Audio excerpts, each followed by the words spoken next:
ফারহান আলী ওয়াহিদ, হামজা চৌধুরী, সমিত সোম, Zayan Ahmed, Trevor ইসলাম, এই নামগুলো বাংলাদেশকে স্বপ্নের ঠিকানায় পৌঁছে দিতে পারে। বাংলাদেশের ফুটবল নিয়ে কথা উঠলে বছরখানেক আগেও মানুষ হাই তুলত। সাফ চ্যাম্পিয়নশিপে ব্যর্থতা, ফিফা র্যাঙ্কিংয়ে তলানিতে পড়ে থাকা, এটাই ছিল চেনা ছবি। কিন্তু যে নদীতে একবার জোয়ার আসে সেই নদী আর আগের মতো থাকে না। হামজা চৌধুরী যেদিন বাংলাদেশের লাল সবুজ জার্সি গায়ে তুলে মাঠে নামলেন, সেদিন থেকেই জোয়ারের শুরু। আর এখন সেই জোয়ারে নতুন ঢেউ। ফারহান আলী ওয়াহিদ, খবরটা এসেছে বাজ পড়ার মতো। ফারহানের এজেন্ট নিজে বাংলাদেশ ফুটবল ফেডারেশনে মেইল করেছেন, জুম মিটিং হয়েছে, আলোচনা পাকা হয়েছে। জুলাইয়ের মধ্যে পাসপোর্টের কাজ শেষ হলে সাফ চ্যাম্পিয়নশিপের আগেই হয়তো তাকে মাঠে দেখা যাবে। ফারহান আলী ওয়াহিদ সাধারণ কেউ নন। অনেকে ভাবছেন আরেকজন প্রবাসী ফুটবলার আসছেন, এতে এত হইচই কেন? যারা এই প্রশ্ন করছেন তারা ফারহানকে চেনেন না। ফারহান আলী ওয়াহিদ একজন লেফট উইঙ্গার, ফুলহ্যাম অনূর্ধ্ব-21 দলে খেলেন। ইংলিশ প্রিমিয়ার লিগের ক্লাবের দ্বিতীয় স্তরের একাদশ। ফারহান মূল একাদশে থাকেন, নিয়মিত গোল করেন, গোল বানিয়ে দেন।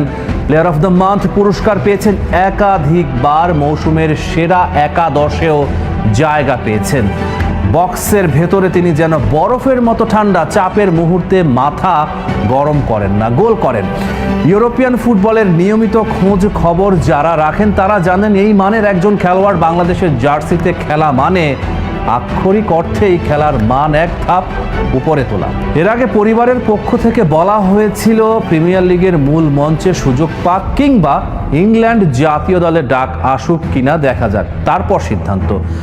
অর্থাৎ অপেক্ষার পালা আরও 1 থেকে 2 বছর হতে পারত, কিন্তু সব হিসাব উল্টে দিয়ে তিনি নিজেই এগিয়ে এলেন।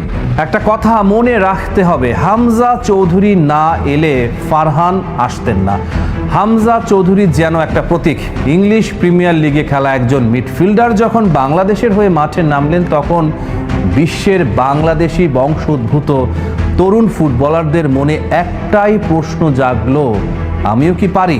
হামজার আশাটা একটা বার্তা পাঠিয়ে দিল, বাংলাদেশের জার্সিতে খেললে গর্বের অনেক কিছু আছে।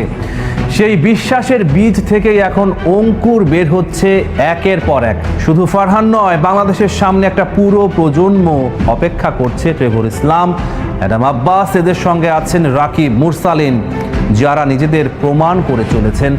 উইংয়ে জায়ান আহমেদ, মিডফিল্ডে হামজা, সমিত, ফরওয়ার্ড লাইনে ফারহান আলী ওয়াহিদ, স্ট্রাইকিং পজিশনে যদি থাকেন রোনান সুলিভান, এটা কি ড্রিম টিম হবে না? নতুন কোচ থমাস ডুলিকে নিয়ে নানা কথা চলছে, নানা সমালোচনা হচ্ছে, কিন্তু একটা কথা স্বীকার করতেই হবে, এই তারকাদের নিয়ে কাজ করার জন্য একজন হাই প্রোফাইল কোচ দরকার ছিল। থমাস ডুলি কি বাংলাদেশকে এশিয়ান কাপের মূল পর্বে নিয়ে যেতে পারবেন? ফারহান আলী ওয়াহিদ যখন বাংলাদেশের হয়ে খেলার জন্য রাজি হয়েছেন, তখন সেই স্বপ্ন আর আকাশ কুসুম মনে হচ্ছে না। তবে ডুলিকে একটা কাজ করতে হবে, ফুটবলারদের মাঝে একটা বন্ধন তৈরি করতে হবে। কোন খেলোয়াড় কোথায় আছেন, কখন আসতে পারেন, কিভাবে একটা পূর্ণাঙ্গ স্কোয়াড গড়া যাবে, এই ব্রিফিংটা যদি প্রপারলি হয়, তাহলে আগামী 1.5 থেকে 2 বছরে বাংলাদেশ ফুটবল একটা ভিন্ন চেহারা নেবে। ফারহান আলী ওয়াহিদ বাংলাদেশের ফুটবলে একটা নতুন দরজা খুলে দিলেন। হামজা চৌধুরী যে দরজা ঠেলে দিয়েছিলেন, ফারহান সেটা পুরোপুরি খুলে দিলেন। আলো ভেতরে ঢুকতে শুরু করেছে। বাংলাদেশের ফুটবলের ইতিহাস স্বর্ণাক্ষরে লেখা থাকবে নাকি থাকবে না, সেটা নির্ভর করছে ফেডারেশনের পরিকল্পনার উপর, কোচের দূরদর্শিতার উপর।